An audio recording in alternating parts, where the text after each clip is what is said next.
So, if you've been on my channel for a while, you probably know I have a lot of hobbies. Whether it's building Gunpla and model kits, or 3D modeling and making dioramas, or even just playing video games. But one of my favorite hobbies that I don't talk about on the channel but will now is making artisan keycaps. And if you don't know what an artisan keycap is, you've probably seen one. If you look at somebody that has like a custom keyboard, normally around there at Escape Key, they might have like a special key that's designed to match whatever theme they're going for. And that's that artisan keycap. And I want to showcase how I made Skelly, the first keycap I ever made. And if you're wondering who Skelly is, he's the mascot of this channel. He's been on my shirt the entire time. Never introduced it, but that's Skelly. So let me show you how I made this Skelly keycap. So I actually first started off in Nomad Sculpt because I was going to be making a figure for Skelly. Still am, but while I was making the figure, I realized that wouldn't this be a cool keycap? So I took the Skelly head that I made already and put it into my favorite software, which is Cinema 4D, and I kind of just, I cut him up and, changed him a little bit so he would be more keycap shape, because this isn't keycap shape, but this is. After doing that, I threw him on my 3D printer and I printed him out to get this blank right here. So the way we're going to clone it is by using this master base right here. We're going to put our Skelly keycap that we 3D printed on it, and we're going to put it into pretty much a mold box. We're going to put our two sides together, make our mold box, and we're going to mix up a 2-part silicone and pour it in there slowly. The reason why we're doing it slowly is because we want all the little micro bubbles and all that stuff to pop, because it's so thin of a stream that we're putting down that we don't want this to be all over our model. Because any of those bubbles, if they're on the surface of your model, it's going to come out when you end up, actually casting it in resin. Luckily for me, I have a degassing silicone, but if you don't have one of those, you can, as I said, pour it slowly, or if you have a vacuum chamber, you could suck all the air out, but that's going to cost a little more money, and not all of us have the money. This is an expensive hobby, okay? After we do that, we're going to let our silicone cure, of course. I normally give it 24 hours. Normally, most silicones will cure within 8, and some people just jump right into casting after that, but I like to give it at least 24 hours. That way, if there was any cure inhibition or anything like that, it has had time to settle. That way I can clean the mold out and all that stuff, just in case. Give yourself time, be patient. Now that we got our molds, I say molds because I repeated this process a few times because I already made the first mold and it was successful. So now I'm at the point where I could mass produce if I wanted to. So we're gonna mix up a 2-part resin.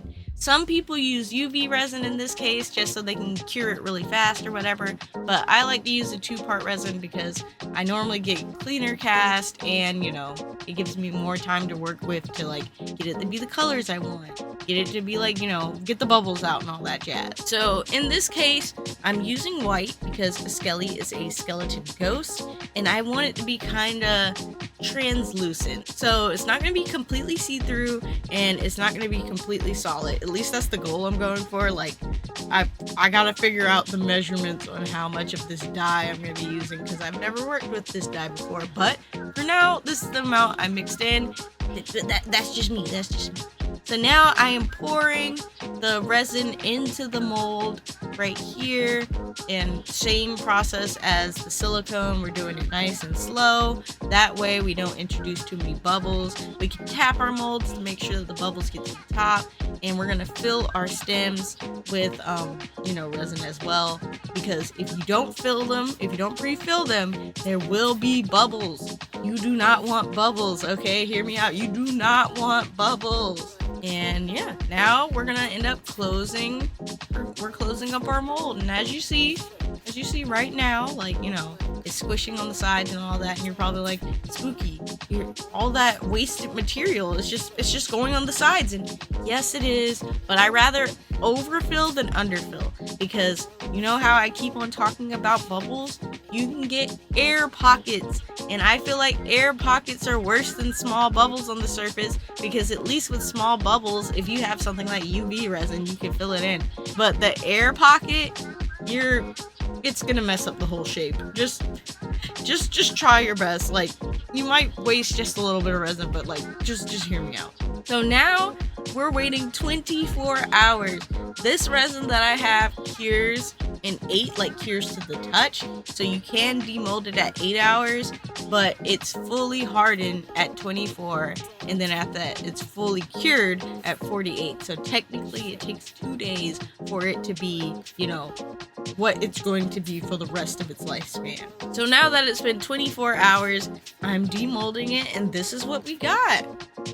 So this is how I pretty much made these keycaps. If you want to like clean them up and sand the bottoms, you can. In my case, I realized that the stems that I'm using are a little too tight. Like they fit the keyboard and everything, but if I wanted to put this on like, you know, a special switch or something, it might not be compatible because of the shape. So I'll probably be reworking my inner stem system.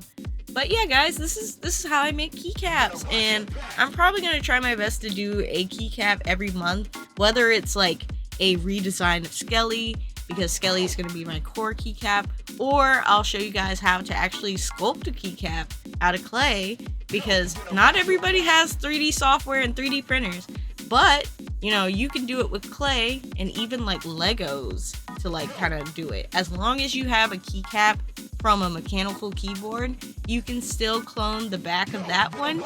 It might not be the Z-butt system, but that'll be how you guys will be able to get the back of your keycaps. But yeah, guys, if you like this video, make sure you hit the like button. I understand that this video is a little different, but this channel is a hobby channel, and I want to show you guys my hobbies.